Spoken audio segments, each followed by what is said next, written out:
Hello everyone, today we will discuss about the economic thoughts of J.K. Mehta. So J.K. Mehta पहले ऐसे Indian economist थे जिन्होंने economics की एक proper definition दी थी. इनके अकॉर्डिंग इकोनॉमिक्स को इन्होंने डिफ़ाइन किया है as a science which studies human behaviour as a means to the end of wantlessness. Wantlessness क्या है? जब हमारी जो आवश्यकताएं जब जो हम लोग की चाह है, हम अपनी चाहत को जब ख़त्म कर देते हैं तो उसी को वांटलेसनेस कहते हैं. तो इनका मतलब ये था कि ये एक साइंस है जो ह्यूमन बिहेवियर को पढ़ती है, जिससे हम लोग मतलब पता कर सकते हैं कि जो हम लोग की एक्स्ट्रा जो हम लोग कुछ चीज़ इच्छा होती है, एक्स्ट्रा जो चाह होती है किसी चीज़ को पाने की, उसको ख़त्म कैसे किया जा सके.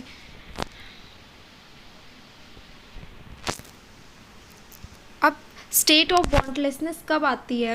वांटलेसनेस consist neither in not eating and drinking nor in not earning income. All that is required is to do all such things which a selfless motive to earn not for our own, but for the use of all those whom our conscience would like to be served. Such a wantless attitude to life would secure. इनका मानना ये था कि ज़िंदगी मतलब वांटलेसनेस का मतलब ये नहीं है कि तुम खाओ मत, तुम पियो मत, तुम कुछ कमाओ ही मत. इसका मतलब ये है कि हम कुछ भी करें उसको सेल्फलेस होकर करें. जो हम कमा रहे हैं वो सिर्फ अपने लिए ना कमाएं, हम वो दूसरों के लिए भी कमाएं. मतलब जो कुछ भी हम लोग कर रहे हैं वो हम लोग ऐसे काम करें कि मतलब दूसरों का भी उससे प्रॉफिट हो. जो इकोनॉमिक्स में जो हम लोग पढ़ते हैं, जैसे ह्यूमन वांट को सेटिस्फाई करना, तो इसमें सिर्फ अपने वांट को सेटिस्फाई करना नहीं है. इसमें इनका मानना ये है कि हम दूसरों की वांट्स को भी सेटिस्फाई करें. अगर किसी के पास खाने को कुछ नहीं है तो हम उसको खाने को प्रोवाइड करें.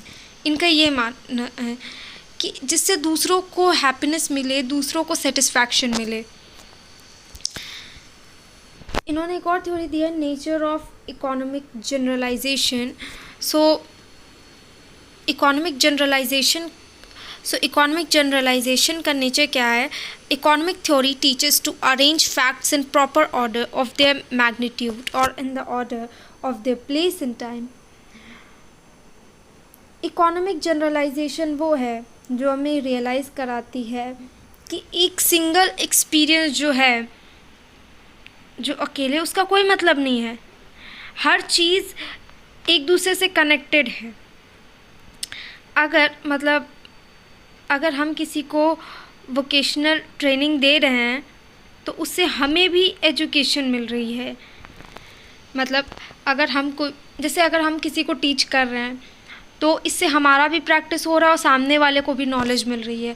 सो उनका मतलब ये था कि मतलब हर चीज़ एक दूसरे से कनेक्टेड है.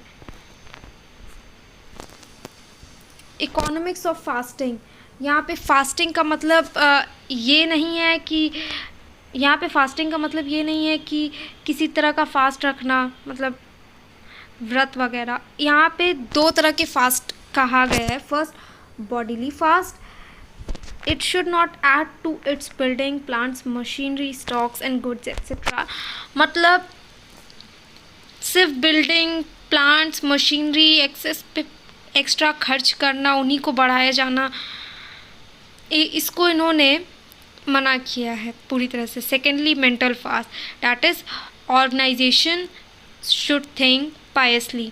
ही should not think of capturing the markets of other producers और improving technical efficiency which will increase unemployment. मतलब इनका मानना ये है कि कंपटीशन को इतना मत बढ़ाओ कि दूसरे का तुम मार्केट डाउन कर दे रहे हो, तो वहाँ के लोग अनएम्प्लॉयड हो जा रहे हैं.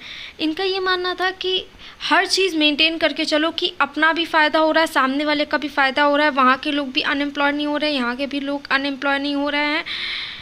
नॉन वायलेंट तरीके से इकोनॉमी चल रही हो और उसका मोटिव सेल्फिश ना हो, सेल्फलेसनेस हो।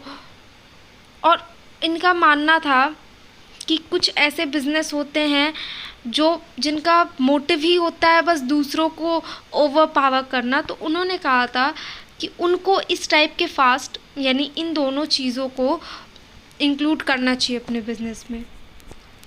इन्होंने ये सब चीज़ें इसलिए भी कही थी क्योंकि ये एक गांधीयन इकोनॉमिस्ट थे, मतलब ये गांधी जी के इकोनॉमिक्स आइडिया से काफ़ी हद तक इन्फ्लुएंस्ड थे।